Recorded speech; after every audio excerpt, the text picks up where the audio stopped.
Good morning, all. My name is Gustavo. I'm from CPqD.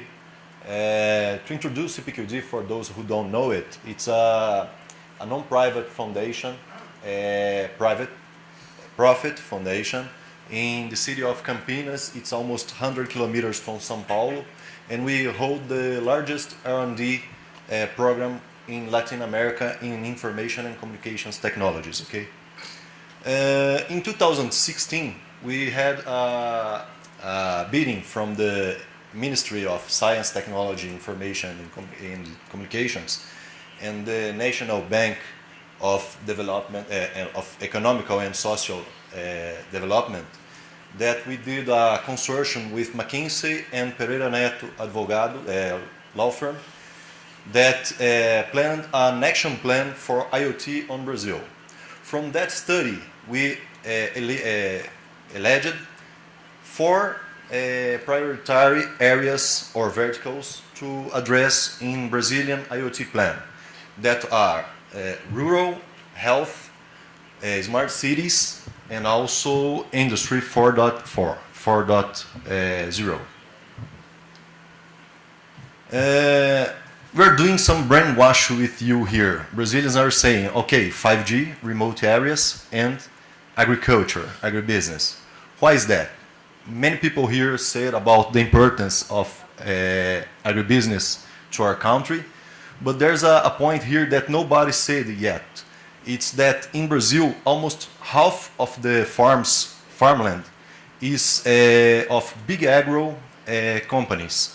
So it's a landscape where many people who have money to invest are seeking cutting-edge technology to enhance their productivity. The potential gains are said here. It's enhanced productivity with digital and precision agriculture, and a lot of other perspectives to apply the technology to enhance that productivity with connectivity on the rural areas.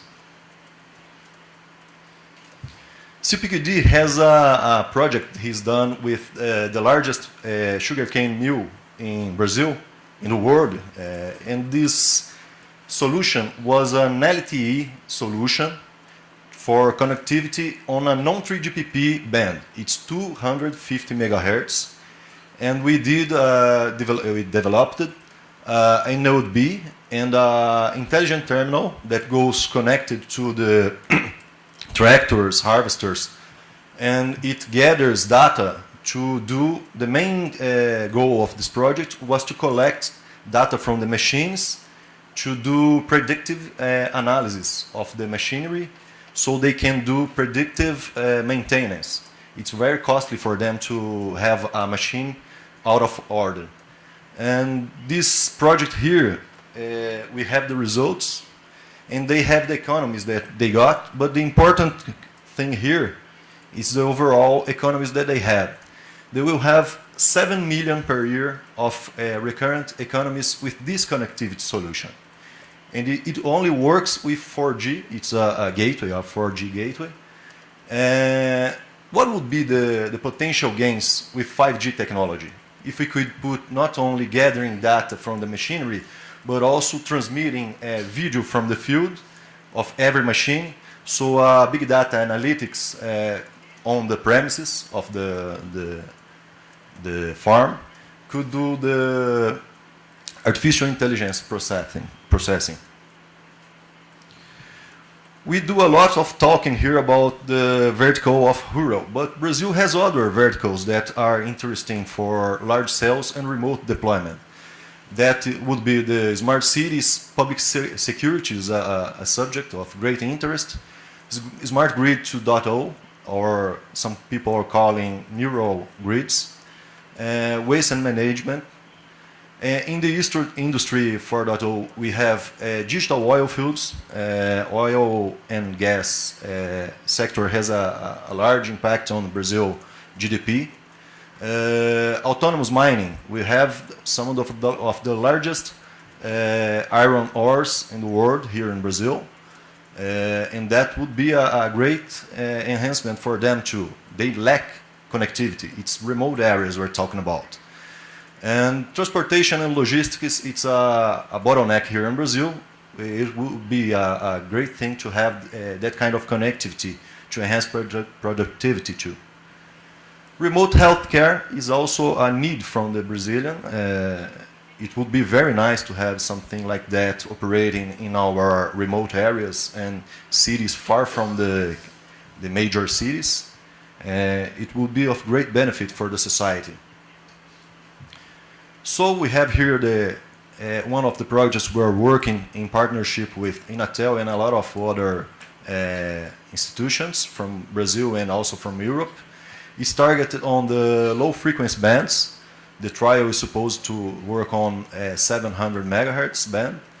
And we are aiming to use cognitive radio technologies to use the TV white space spectrum, because in these locations that are outside the great centers, the spectrum is not very well used. It's an inefficient use of the spectrum, and especially for a spectrum that has so many advantages to be applied on large coverage.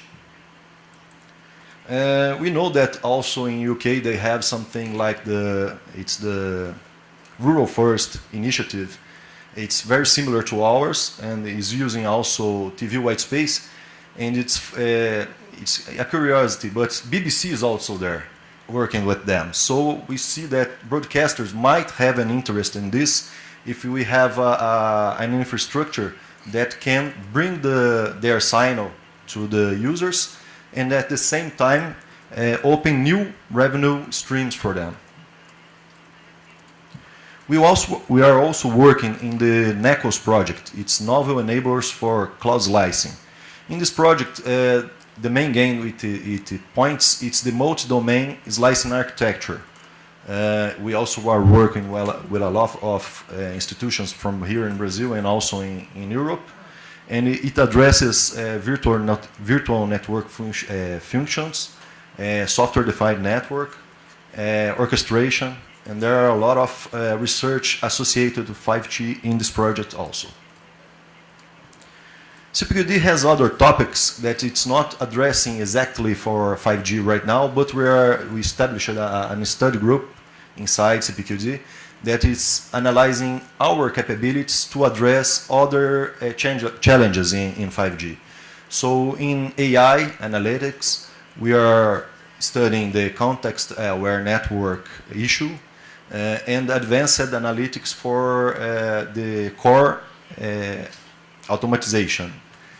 In cybersecurity, we know from the studies we have and also from the Bain study from 2018 that 45 of the respondents have consider security as a barrier for adopting IoT. And we are working on that. We also have a new law here in Brazil. It's something like the GDPR. We here call it a general law for personal data protection. And we will have to take care with that in the 5G core network. We will have to adapt some things to address this new law. We have some researches in cognitive security and threat analytics, so we could employ that on 5G case. And of course, it's a polemic theme here to address, but there is a tech cold war ongoing, it's what Wall Street Journal called it, and we are seeing some allegations. We're not taking any political side here, but we think that any country who puts his critical infrastructure on such kind of network should have a neutral lab in his country to do its own security analysis. It's a matter of national security. And allegations about advanced and persistent threat are very concerning because it's a kind of attack very hard to address and to find. The most known is the Stuxnet that was found in nuclear power plants.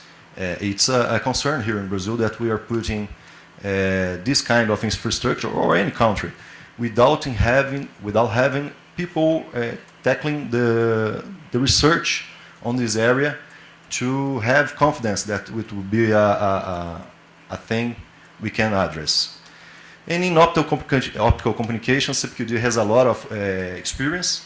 We have some world records in capacity and distance transmissions. So we are looking how we can address backhaul, mid-haul, and front-haul for 5G specifically, and wireless photonics like using for beamforming. Okay, for technology trends, we are seeing a lot of things. It's outside of the scope of standardization, but we are an active participant of Telecom Infra Project, TIP. We are very interested in the white box architectures there, starting there. We are also looking at ORAN Alliance or Linux Foundation, and we are seeing that operators are having a different kind of approach to the AT&T has its own specifics for specifications for the white box router for 5G. So it's interesting point of research. It's not addressed by standardization, but it's the market is showing that for us.